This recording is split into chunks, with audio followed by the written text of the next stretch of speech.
substances first.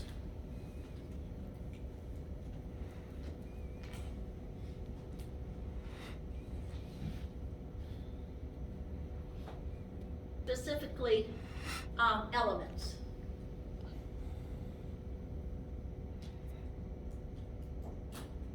So elements are composed of one type of atom.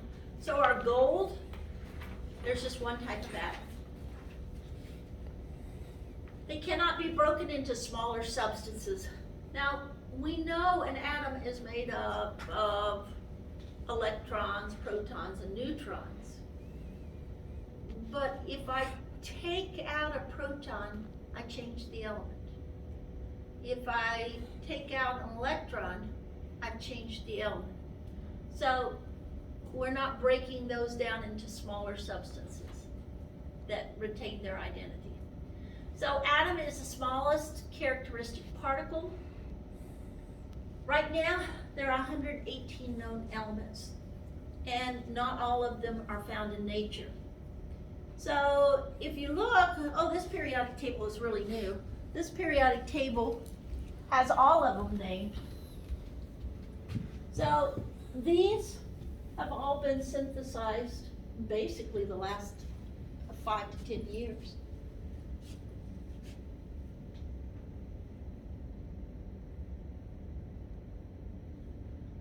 Not those, sorry, I pointed to the wrong ones. Those up there.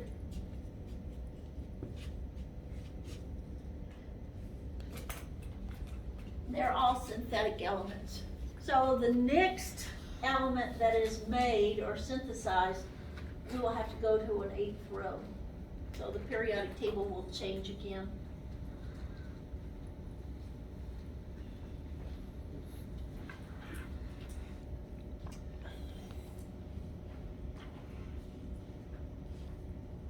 Simplest substance.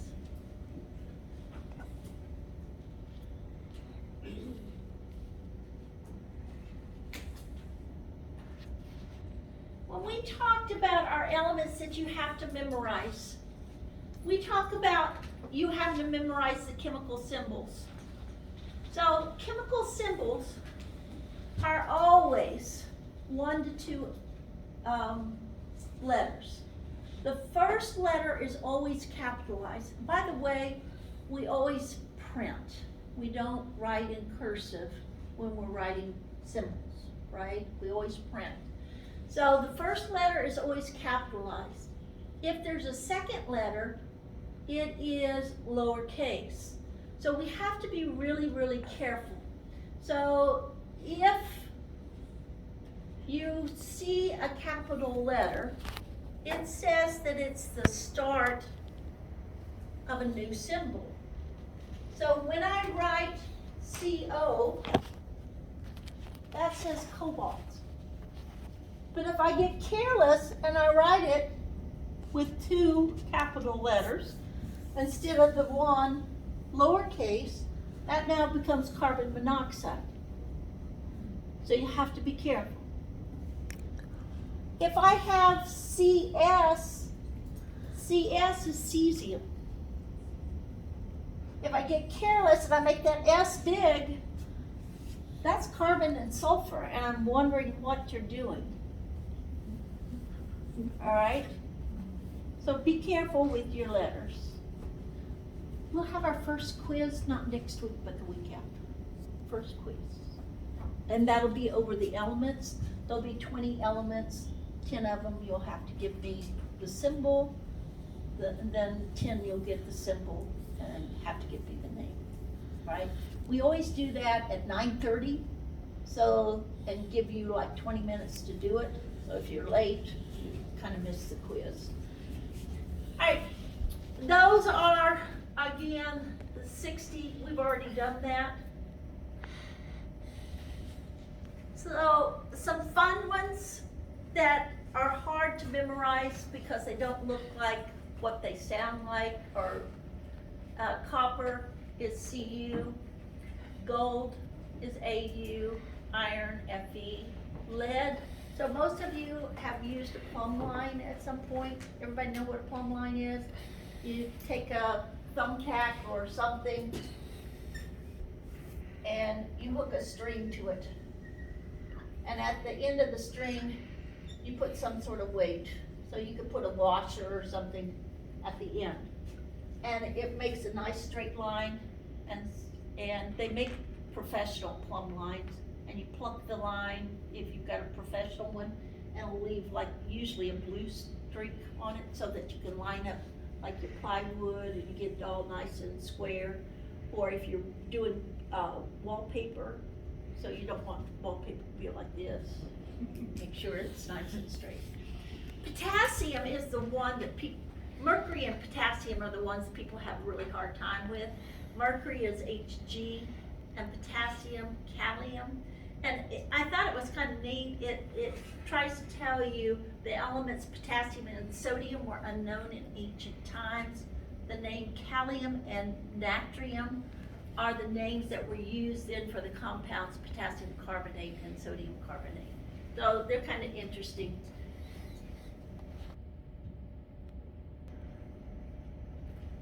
In 1776, I'm not going to ask you this question. Relax on this one. All right. In 1776, there were 24 known elements. By 1830, there were 55 known elements. So there's a lot of different versions of the periodic table, believe it or not.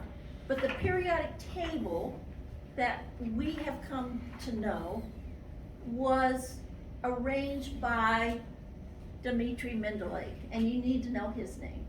You need to know Dmitri Mendeleev. I think of him as being a Russian scientist, and so I've got this weird picture in my mind of this really weird looking old man, and he's in a castle, and it's, snow and ice up to the kazoo, and he's got index cards, and he's written the symbols of the index cards on one side, and on the other side of the index card, he's written the properties. And he takes those index cards, and he starts putting them in a pile. And he says, all of these elements have a tendency to act alike. So we started arranging them by their properties. So he ends up with 8 piles. And then he says, well, I need to make a chart out of this. So he starts arranging them, his groups, by increasing mass. They knew the mass of the elements. So he started arranging by mass, and then he took each of those groups, and then he kind of shifted them so that the mass lined up with the second group, and the mass lined up with the third group. And so pretty much he ended up arranging the periodic table by the atomic mass, and we'll talk about what atomic mass is later, by the atomic mass and by their properties. He was so good at it that he left blank places in the periodic table. He left blank places to predict that there were elements that had not been discovered yet. And so the next slide is a picture of his periodic table. And it's kind of neat to look at. If you look at group 1, the first column, he's got hydrogen in there. Well, our group 1 has hydrogen. He's got lithium. Our group 1 has lithium. It has sodium and potassium, rubidium and cesium. Ours do too. So he did really well. But he's also got copper and silver and gold. How did he get those in there? Well, there's a reason. Group 2, he put beryllium, magnesium, calcium, strontium, barium in there. Our group 2 has those elements in it. And you can continue and look and go all the way across except group 8. He did not know a darn thing about noble gases. Noble gases are inert, so they don't normally react with other things. So he had no idea about noble gases. So his group 8 is kind of like our group in the middle. So you start seeing some metals in there and some weird stuff. So his group 8 is really about the only thing that is different, and it makes sense because he didn't know about noble gases. By the way, the periodic table, you remember how I had you do 1 through 18 across the top? All right, do you see those other numbers in black? It says 1A, 2A, 3A, 4A, 5A, 6A, 7A, 8A in Roman numerals. And then in the middle part, it has B's. And it's really kind of weird. Here's 1B, 2B, 3B, and then it goes to 8B. We used to divide the periodic table into A elements and B elements. A elements are called representative elements. You could predict what they were. And that's kind of what he did. These elements, we're going to find that they have different amounts of charges when they become ionized. And so they're a little bit unpredictable. So they're harder to know. And so that's kind of why he missed some of these, like putting copper and silver and gold in that first column. So some of those things acted just like the stuff in group 1. So you can start to see why he had what he had in there.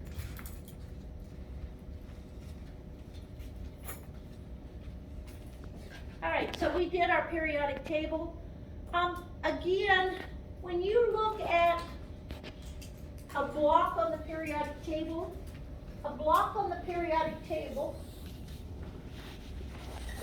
should always have its symbol in the middle. So they've written iron, Fe for iron. First letter capitalized, second letter lowercase. The number at the top, it has to be at the top. Ours over here are on the right-hand corner. Mine at school are at the left-hand corner, top corner. Here, they're showing in the middle. So we don't care just as long as it's at the top. That is called the atomic number. And that atomic number is associated with the number of protons that element has. And that number of protons identifies the element.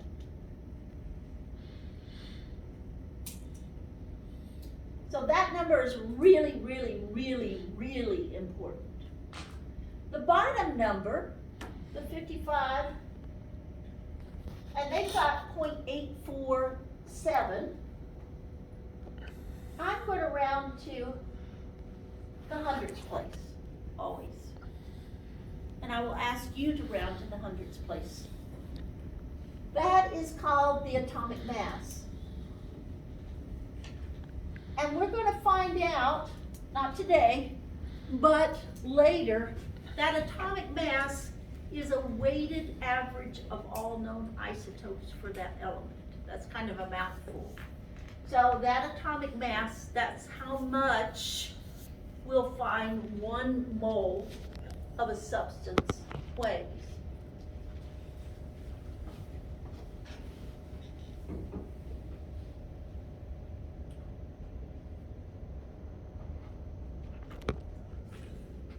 A column is a group or family.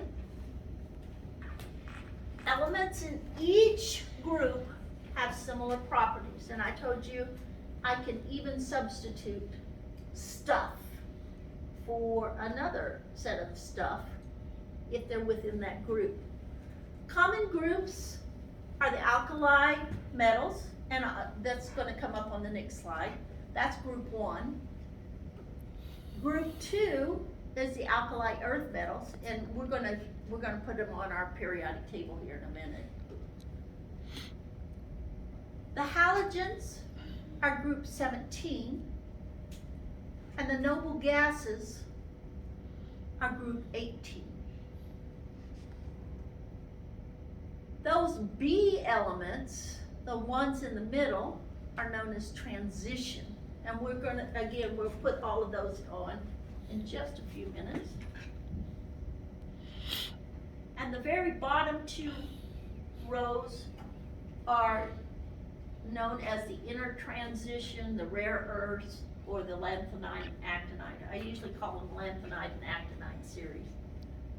You're gonna find that they're called all three names often. A row going horizontal is known as a period. And we're going to find out that period is the energy levels. It's going to talk about energy levels. So as we go left to right, we start out with metals and we go to non-metals. So the properties will vary a lot. So real quick, go back to your periodic table. Kind of turn it sideways. So this one up here is the alkali. And I'm just going to put alkali. It's the alkali metals.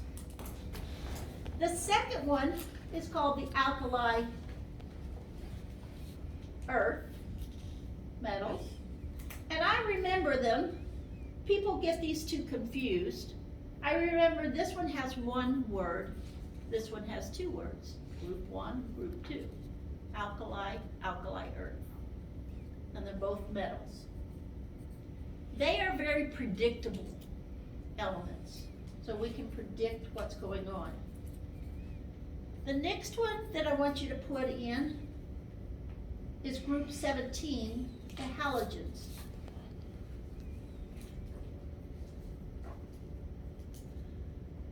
Group 1 and group 17 love each other. They are very reactive with each other, the alkali and the halogens. The word halogen means salt forming, salt forming. So if we take sodium and we take chlorine, we make sodium chloride or table salt. So we can make all sorts of different salts. And the very last one are the noble gases. And again, they're all gases, noble gases. Turn it back this direction. These going across are the transition elements. And above here, these two, you can put the inner transition or rare earths.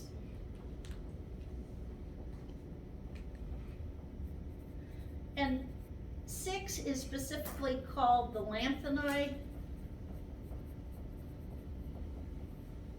series, and group 7, row 7 down here is called the actinide. Maybe actinide, I think it's A. Actinide series. So you should know those different groups.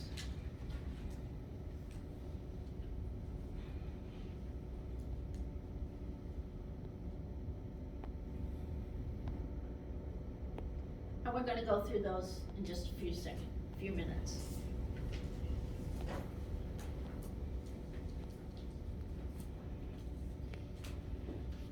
Are found to the left of the stair step. Metals are to the left of the stair step. Metals have certain properties. So everybody got these? I can go back to PowerPoint. All right, so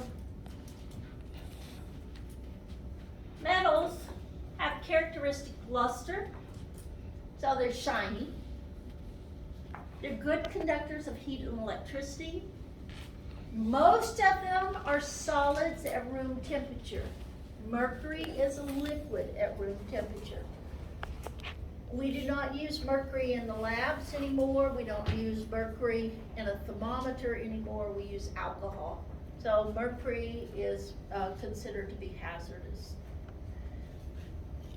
You also should know that metals are malleable.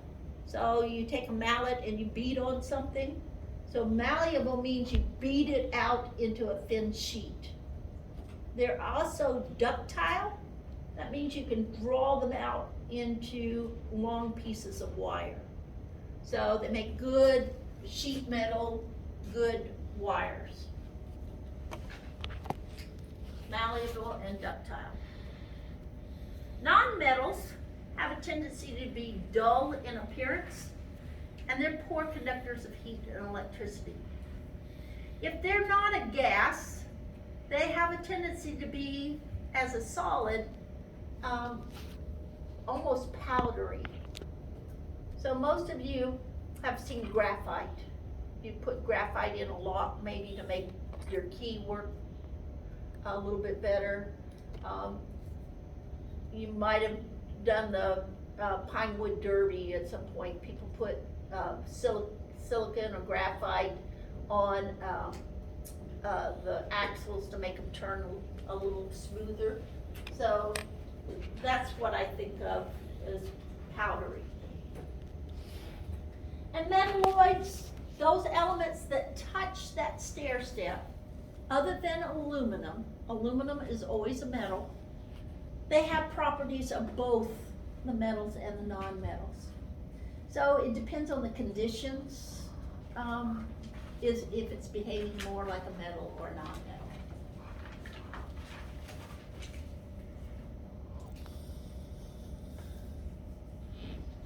So the next slide is just your periodic table.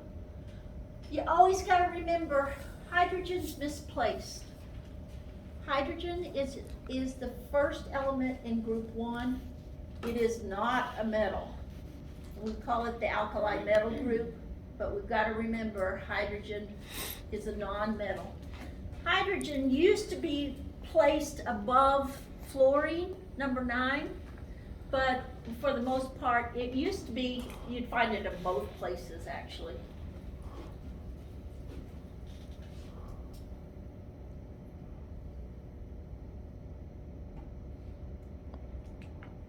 So the main group are representative elements. So those used to be called the A elements.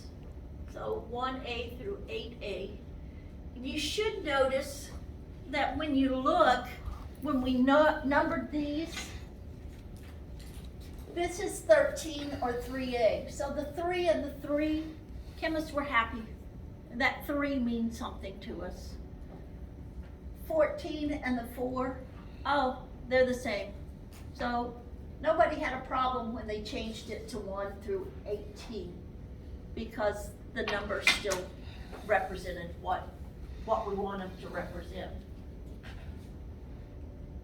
The first one is alkali metals. The second group, alkali earth metals.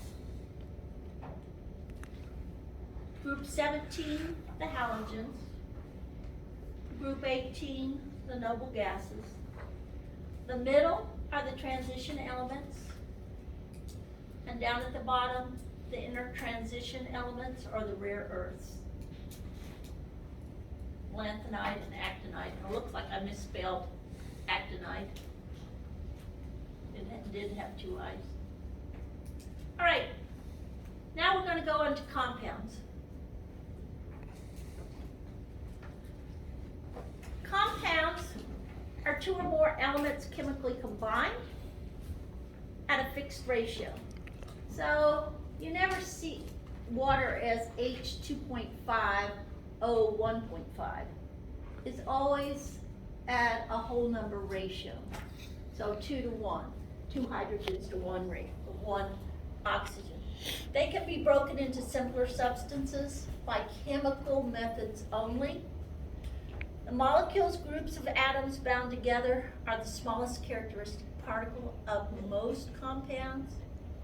And the subscripts in molecules tell us how many atoms of that we have. So in H2O, that 2 belongs with the hydrogen. So it says we have 2 atoms of hydrogen to 1 atom of oxygen to make 1 molecule of water. Magnesium chloride, so the 1 is assumed. There's 1 magnesium to 2 chlorines. Again, the subscript is always after the element.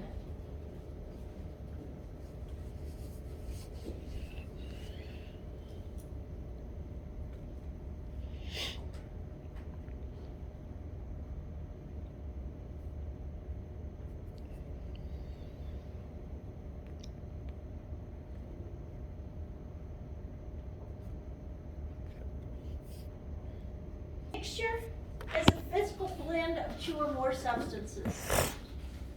So we have a homogeneous mixture and we have heterogeneous. Homogeneous looks the same throughout, uniform in composition.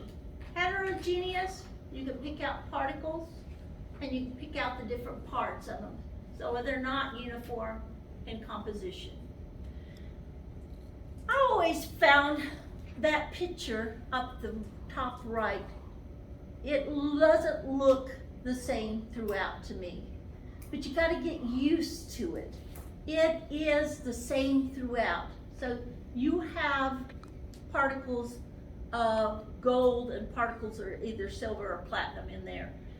The heterogeneous ones, you're going to pick out clumps. You're going to try to find clumps in those. So be careful with that definition of those. Homogeneous looks the same throughout. So when you look at it on a macroscopic level, it's going to look the same throughout.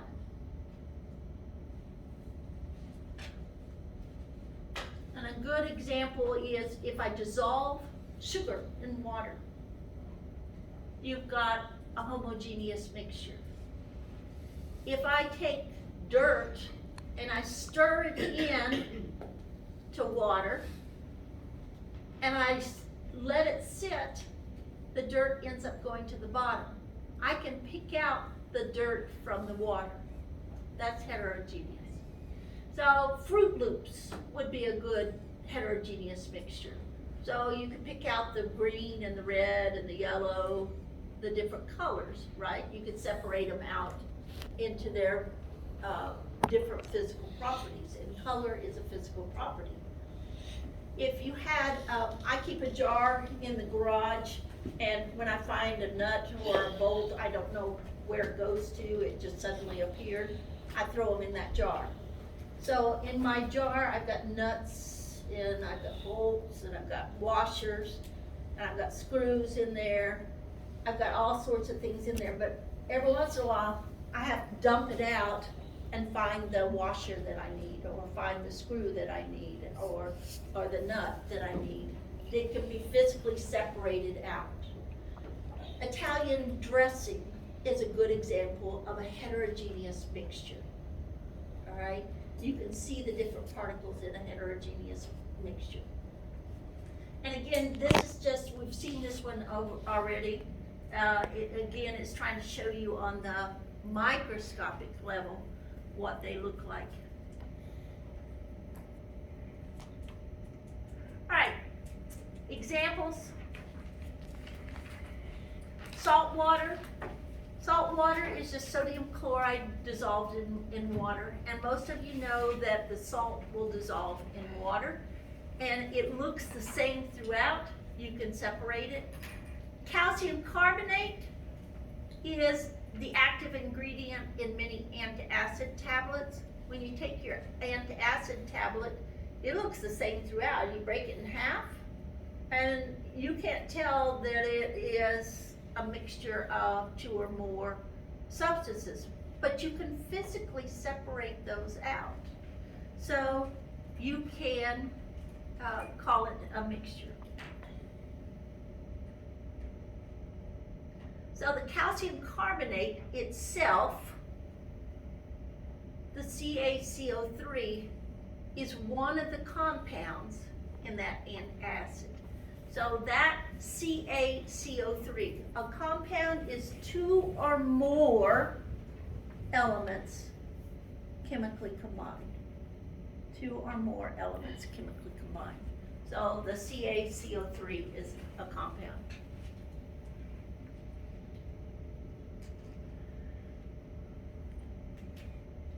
And our antacid tablet is a mixture.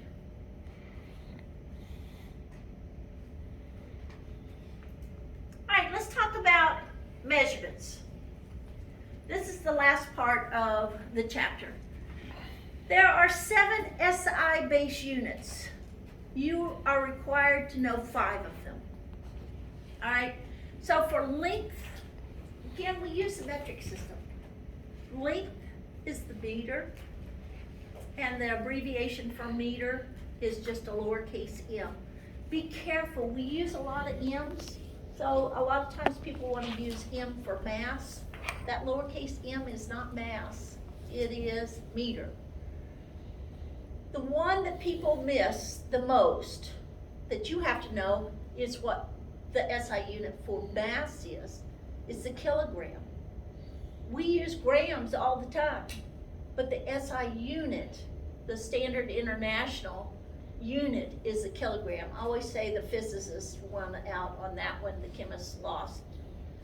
Time, we use seconds, so that's just S. Temperature, we have to measure in Kelvin, Kelvin temperature, and I'll show you how to get to Kelvin in just a few minutes. Amount of substance is the mole. So those first 5 you have to know, those first 5. Then we have electric current is an ampere, it's a capital A. Luminous intensity is the candela, CD. So electric current and luminous intensity you will not be responsible for.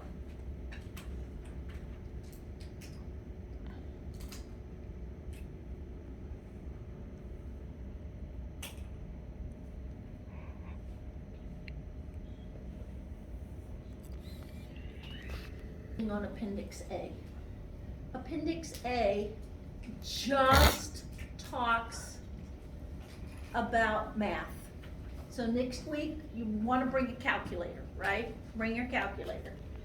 We'll just be talking about math.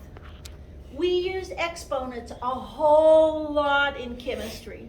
A whole lot in chemistry because we have really big numbers and really little numbers.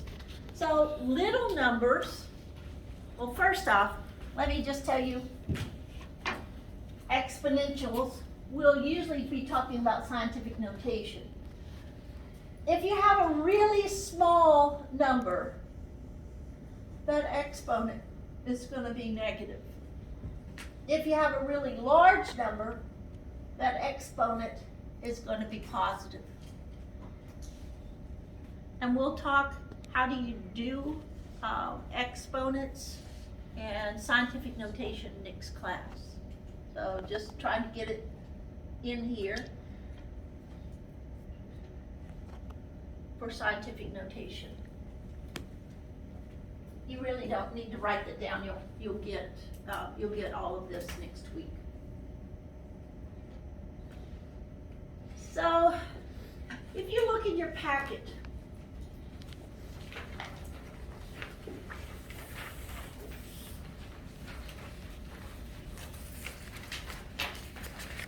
towards the back, I think is the next to the last page, and we'll come back and we'll talk about this.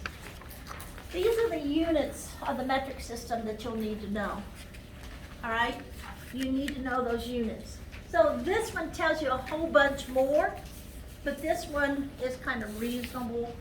Those of you who learned King Henry died by drinking chocolate milk, you still get to use King Henry died by drinking chocolate milk, right? To remember the major units for the metric system. You have to memorize those prefixes, all right, for the metric system. This one again has just a whole bunch more extra, and I'll show you how to use what I call the number line. you'll notice that I have the number line where the negative exponents are on the left side and the positive exponents are on the right side. I set it up like a number line. So I'll show you how you're going to use that number line to memorize these units. All right?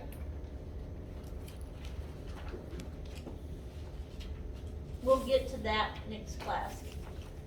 Mass, again, you got to know, kilograms is the SI unit. I cannot stress to you enough.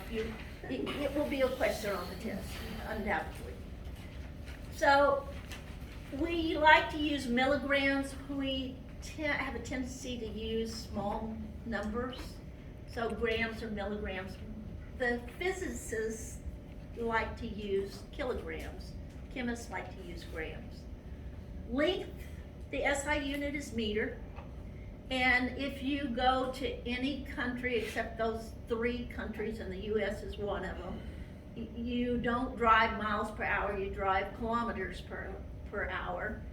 And so 1,000 meters is equal to 1 kilometer. So we usually talk in terms of centimeters. So I like to do this part. I hate decimals in trying to do conversions like this. I hate these. So I'll teach you how to do just with whole numbers and ones, so you don't have to try to figure out, does the .01 go on this side or that side? So I'll show you how to use that number line so you can do it really easily. Again, I'm going really fast through these. We're kind of running out of time, and the other thing is, we'll get into it in depth next class, all right? Volume, it's not an SI unit. It's a derived SI unit. So really need the word derived SI unit of volume is the cubic meter. It's a derived. Volume is not one of our SI units. There's only 7 of those. So this one kind of irritates me a little bit. Time is seconds. So to measure matter, we're going to use a digital balance. We don't use the triple beam balances anymore. We've got digital balances in the lab. I'll show you those. And then when we measure things, we're going to measure them not in inches, but in centimeters. So you'll be measuring things, not next class, but the 3rd class. And we'll learn how you have to read the balance and those measuring sticks. Derived units from length, so you need to make sure you know how to do the area of a rectangle or a square. You need to make sure that you can calculate the volume of a cube, length times width times height. We'll be using that to find density. The one thing that I ask you to memorize is this one. 1 centimeter cubed is equal to 1 milliliter. We have a tendency to talk about solids in terms of centimeters cubed, gases and liquids in terms of milliliters. So to be able to compare them, we know 1 centimeter cubed is the same thing as 1 milliliter. So this one's really important because we'll use it for density.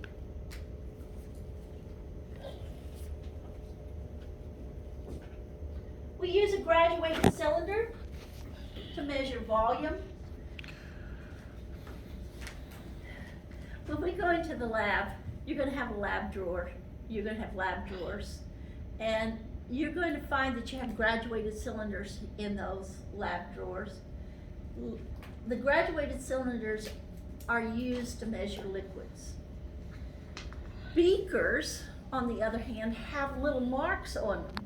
They are only estimates. So we don't use a beaker to measure liquids. We use a graduated cylinder. So there's usually 1 or 2 pieces of lab equipment on your test that you have to identify. This would be a graduated cylinder. You will use those pieces of equipment during that time, between tests. And now, you gotta take notes here. Density is defined as the amount of matter in a given amount of space.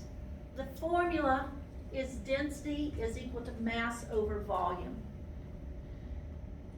Mass is in grams. Volume is either in centimeters cubed or milliliters.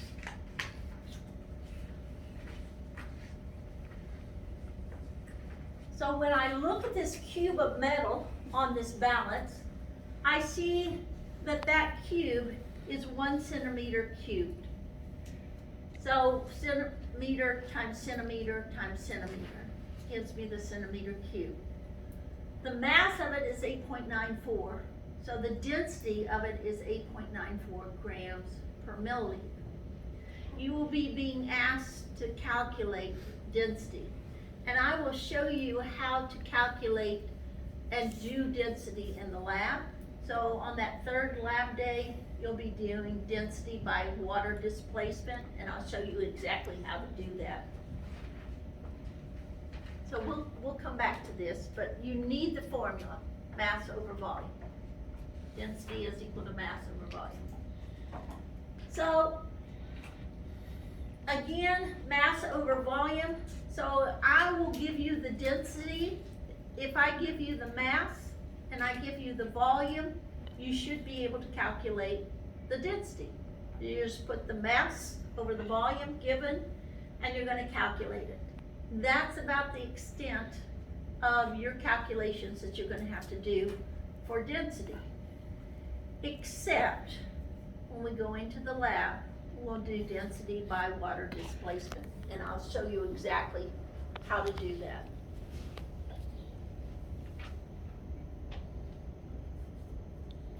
Lower density objects float on higher density substances, so you should know that the density of water is 1 gram per mil, 1 gram per milliliter. So when I look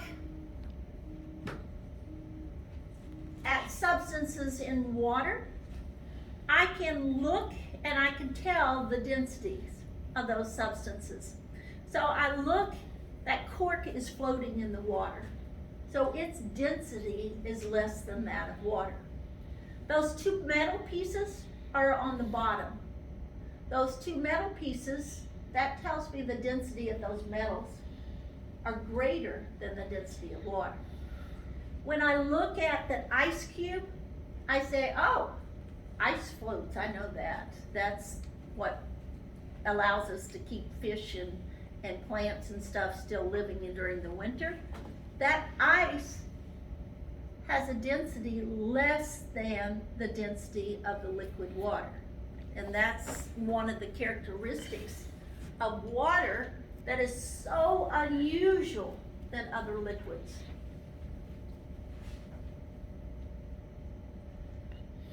All right, so if I ask you to calculate the density of a metal, and I give you 18.96 grams, and it tell you it has a volume of 4.31 centimeters cubed, you're simply going to take that and use that formula. You're going to take the 18.96 grams divided by 4.31 centimeters, and you're going to get 4.40 grams per centimeter cubed. Simple, simple, simple, simple, simple. All right? I think we're almost done, so hang in there. Energy is the ability to do work, change matter, or transfer heat. Please don't worry about this too much. I don't ask questions about energy right now. Energy will consist of potential energy, and most of you learned potential energy is the energy that's stored, so you always see flower pots sitting up on the top of a building. It gets knocked off, it goes down to the ground. That sitting at the top is the maximum potential energy. So that is the energy there at rest. So it's stored up in that flower pot up at the top. Kinetic energy is the energy of motion. So we're going to find that temperature and kinetic energy are related. So we almost always have energy accompanied by a physical or chemical change, and it will be absorbed or released during chemical reactions. Later, not this chapter, we'll be learning about exothermic and endothermic reactions. All right, energy released for. Don't worry about this, don't worry about this, don't worry about it. The SI unit, and it's a derived unit again, is the joule. It is the joule. Energy of, joule is the derived unit for energy. Go back. Energy is associated with particle motion, energy on the move.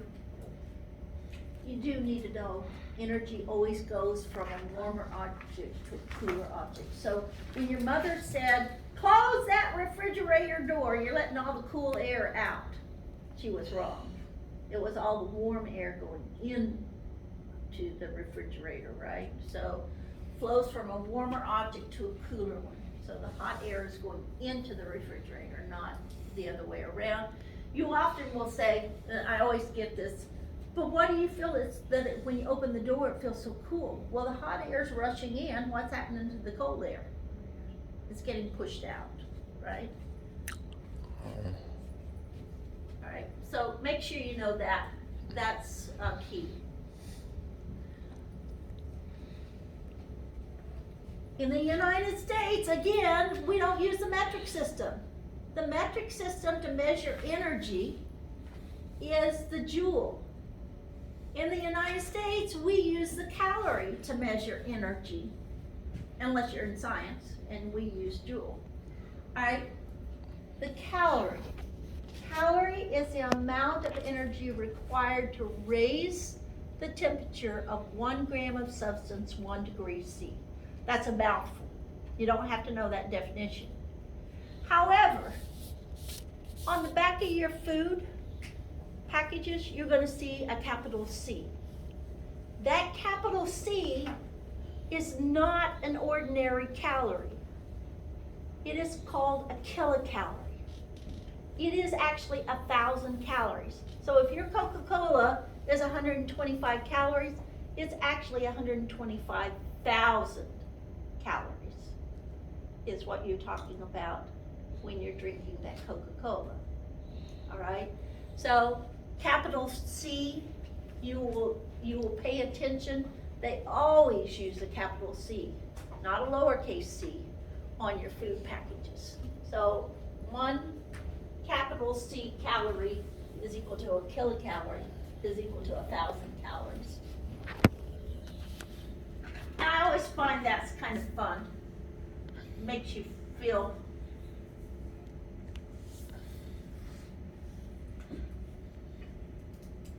if this is not it, I think this is it. The average kinetic energy of an object. And I'll always remember that one. Temperature is the average kinetic energy of an object. So think about it. It gets cold.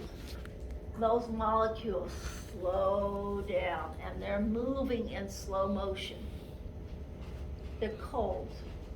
That's when we start to get a solid. They slow down. That motion does.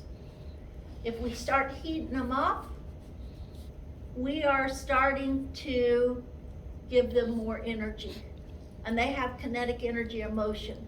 And they're going to be going really, really fast. So the higher the kinetic energy, the higher the temperature will be. The SI unit of temperature is Kelvin. So Kelvin is the absolute temperature scale. there are no zeros. Well, there is 0 Kelvin, it's the lowest you can go, all right? 0 Kelvin. That's minus 273 Celsius, minus 273 Celsius. So to determine K, and I know I put some of these on chapter 1, and I'll just look on the schedule. Chapter 1 is not until next week, so you're not due until next week. So just watch the schedule. Potassium, K. Kelvin is equal to the degree C plus 273. So if I had,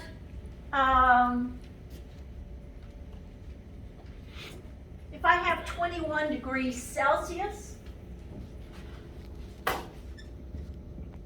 I just add 273 to it, and that's 294 Kelvin. Really easy.